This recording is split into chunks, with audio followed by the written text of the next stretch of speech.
भी लाइक नहीं करती हो। दोबारा से उसे रोकते हुए बोलती है कि वैसे अब तुम्हें मेरे फेस को देखकर क्या लगता है। युनशी तो उसे गले ही लगाने लग जाता है। शाओ उससे दूर होते हुए बोलती है कि तुम ना बहुत ही अजीब हो और शायद इसलिए अभी तक तुम्हारी कोई गर्लफ्रेंड नहीं है। युनशी बोलता है कि हाँ मेरी एक ऑनलाइन गर्लफ्रेंड थी, लेकिन मेरा उसके साथ में ब्रेकअप हो गया। शाओ उसे बोलती है कि वैसे मेरा भी तो एक ऑनलाइन बॉयफ्रेंड था, जिसे कि मैंने तो बहुत ही अच्छे से गेम खेलना सिखाया हुआ था, लेकिन वो तो मुझे टाइम देता ही नहीं था और इसलिए मैंने उससे ब्रेकअप कर लिया था। जिससे कि अब युनशी तो बहुत ही अच्छे से समझ आता है कि वो उसकी ऑनलाइन गर्लफ्रेंड कोई और नहीं बल्कि शाओ ही थी। लेकिन हमारी जल्दी हीरोइन शाओ को तो कुछ भी समझ में नहीं आता है।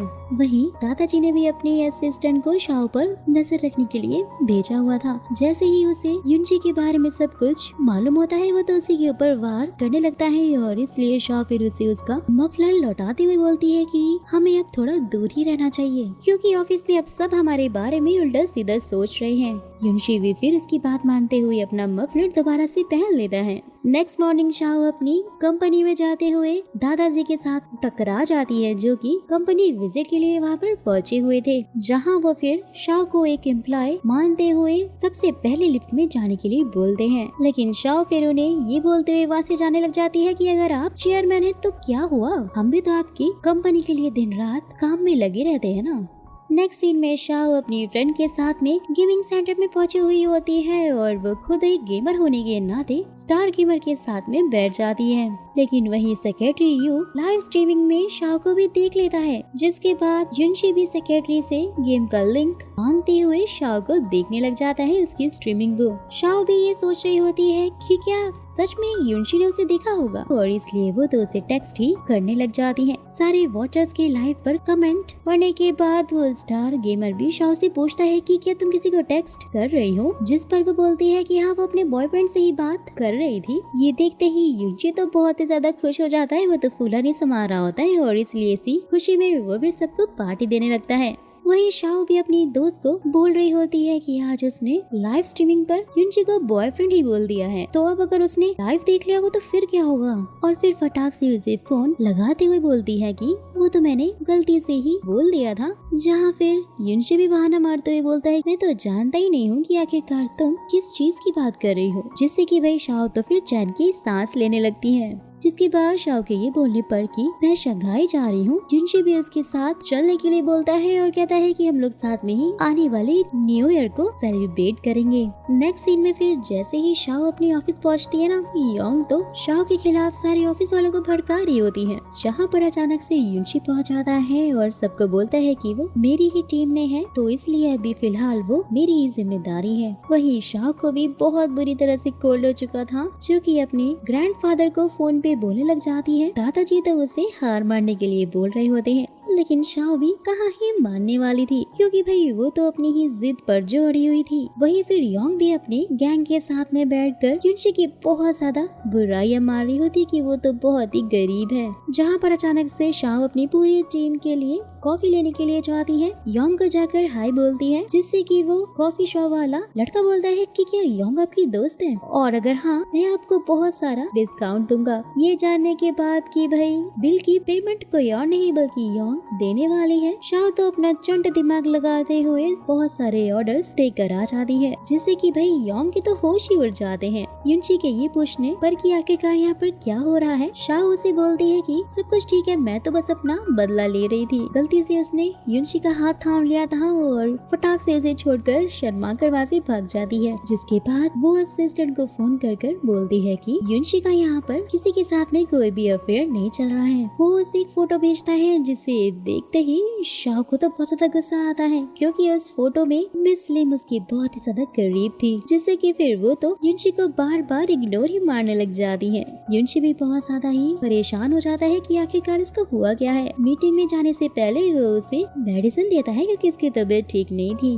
जैसे ही वो लोग फिर मीटिंग में पहुंचते हैं, सबसे पहले शाओ उस क्लाइंट से माफी मांग रही होती है, लेकिन वो क्लाइंट तो उल्टा उसे ही बोलने लग जाता है कि मैं जानता हूँ कि तुम बस एक्टिंग ही कर रही हो हो। ये सुनते ही युनशी शाओ की साइड से माफी मांगने लग जाता है, जिस पर वो क्लाइंट भी बोलने लग जाता है कि अगर शाओ ने उनके साथ में ड्रिंक की तो वो सब कुछ भूल जाएगा और शाओ को भी माफ कर देगा। लेकिन युनशी शाओ को रोकते हुए उसकी साइड से खुद ही ड्रिंक करने लग जाता है, जिससे कि वो तो कुछ ज्यादा ही नशे में हो गया था। जिसके बाद फिर शाओ उसे संभालने लग जाती है। युनशी भी शाओ को सैटेलाइट पे कुछ दिखा रहा होता है, जिससे कि वो लोग तो कुछ ज्यादा ही नजदीक आ जाते हैं, जिससे कि भाई अपनी हीरोइन की तो हार्ट बीट ही फास्ट हो जाती है। जैसे ही फिर वो पीछे मुड़ती है तो गलती से फिर उनकी फर्स्ट किस भी हो जाती है, जिसके बाद तो वो दोनों बहुत ज्यादा नर्वस हो जाते हैं। वो बार बार उसी मोमेंट के बारे में सोचने लगते हैं। नेक्स्ट मॉर्निंग फिर एक एम्प्लॉय आकर युनशी से बोलता है कि बॉस, लेडीज टॉयलेट में किसी ने कैमरा छुपा कर रखा हुआ है, जहाँ पर अचानक से शॉ भी पहुँच जाती है और रात में उनके बीच जो कुछ भी हुआ था उसके चक्कर में वो तो युनशी से यहाँ वहाँ छुपती फिर रही थी। बाथरूम में वो बस जाने वाली होती है, लेकिन युनशी उसे रोक लेता है और जबरदस्ती वो उसे बॉस टॉयलेट में ही भेज देता है। वही बेचारा सेक्रेटरी, जैसे कि बहुत जोर से वॉशरूम जाना था, शॉ के चक्कर में वो तो अपने वॉशरूम में जा ही नहीं पाता है। लिटरली गाइस, ये सीन ना बहुत ही ज्यादा फनी लग रहा था। सबका शक तो योंग के बॉयफ्रेंड मिंग के ऊपर जा रहा होता है, लेकिन पुलिस को उसके सिस्टम में से चांसू की फोटो के अलावा और कुछ मिलता ही नहीं है, क्योंकि वो चांसू को बहुत ही ज्यादा लाइक करता था और इसीलिए उसकी फोटो उसके पास में थी। ये देखते ही सेक्रेटरी को तो बहुत ज्यादा गुस्सा आने लग जाता है, क्योंकि ऑब्वियसली चांसू उसकी गर्लफ्रेंड जो थी। मिंग को मारने के चक्कर में गलती से शाओ को चोट लग जाती है और जैसे ही ये बात युनशी को मालूम होती है ना, वो तो भागते हुए हीरो स्टाइल में आता है। शाओ को उठाकर वहाँ से अपनी गोद में लेकर जा रहा होता है हॉस्पिटल। सारा स्टाफ उन्हें देखकर काफी ज्यादा शॉक हो रहा था। वही मिंग के चक्कर में चांसू और सेक्रेटरी यू का भी झगड़ा हो चुका था। हॉस्पिटल में तो युनशी शाओ का बहुत ही अच्छे से ध्यान रख रहा होता है, लेकिन अचानक से उसके पास मिस लियम का फोन देखकर शाओ तो युनशी से बहुत ही ज्यादा गुस्सा हो जाती है और उसे बार बार ही इग्नोर मार रही थी। वही फ्लैशबैक का एक सीन दिखाया जाता है, जहां युनशी शाओ को दूर से ही देखकर बहुत ही ज्यादा खुश हो रहा होता है। टीचर ने भी उसे देख लिया था और उसे बोला था कि फिलहाल तो तुम्हारा फोकस पढ़ाई होना चाहिए और उसके बीच में किसी को भी मत आने देना। युनशी का बचपन बहुत सारी कठिनाइयों में बीता था, जिसने कि अपने बचपन में बहुत ही ज्यादा स्ट्रगल किया है, क्योंकि उसके डैड बहुत ज्यादा पुअर थे और उन्होंने लोन लेकर उसे पढ़ाई के लिए ही दूसरी सिटी भेज दिया था और इसीलिए वो उस दिन शाओ के बर्थडे पार्टी में नहीं जा पाया था, लेकिन उसने उसका गिफ्ट हमेशा के लिए अपने पास रख लिया था। सब कुछ सोचने और समझने के बाद फाइनली युनशी शाओ को अपनी सारी फीलिंग्स कन्फेस करने लगता है, लेकिन वो उसे बोलती है कि मैं बाद में तुम्हें सोचकर बता दूंगी, जिससे कि युनशी तो थोड़ा सा सैड भी हो गया था। वहीं चांसू को मनाने के लिए सेक्रेटरी कोई भी मौका नहीं छोड़ रहा था, लेकिन वो तो मान ही नहीं रही थी और अपनी जिद पर ही अड़ी हुई थी। नेक्स्ट डे जैसे ही ऑफिसर इन्वेस्टिगेशन के लिए शाओ का बयान लेने के लिए वहाँ पर आते हैं, शाओ को अपने डैड की डेथ का सीन याद आने लग जाता है और वो तो बेहोश होने वाली थी, लेकिन युनशी उसे संभाल लेता है और सारे ऑफिसर्स को भी अपनी साइड से बयान देने लगता है। नेक्स्ट सीन में मिंग दोबारा से अपनी गंदी गंदी चालें चलने लग जाता है और कंपनी को गलत डिजाइन बेचकर सारा इल्जाम शाओ के ऊपर डाल देता है। जैसे ही ये बात युनशी को मालूम होती है, उसे तो मिंग के ऊपर बहुत ज्यादा गुस्सा आ रहा होता है और शाओ ने भी दादाजी से बोलकर मिंग का ट्रांसफर किसी दूसरी कंपनी में ही करवा दिया था, जिससे कि मिंग तो बहुत ही ज्यादा गुस्सा होते हुए बोलते हैं कि मैं तुम्हें नहीं छोड़ूंगा। युनशी को शाओ की बहुत ज्यादा चिंता थी और इसलिए उसने सेक्रेटरी यू को शाओ के पीछे लगाया हुआ था, जिससे कि उसे उसकी पल पल की खबर मिल सके। अपने काम को और अच्छा और बेहतर बनाने के लिए शाओ प्रोग्रामिंग लैंग्वेज सीख रही होती है, जिसमें युनशी भी उसकी पूरी हेल्प कर रहा था। नेक्स्ट डे जैसे ही युनशी देखता है कि शाओ को ड्रॉप करने के लिए उसका नेबर लू उसके साथ में आया है, उसे तो बहुत ही ज्यादा गुस्सा आ रहा होता है। जहाँ शाओ उसे समझाते हुए बोलते हैं कि उसे कोई टैक्सी नहीं मिल रही थी और इसीलिए वो उसके साथ आई है, जिससे कि फाइनली जाकर युनशी का थोड़ा गुस्सा शांत हो जाता है।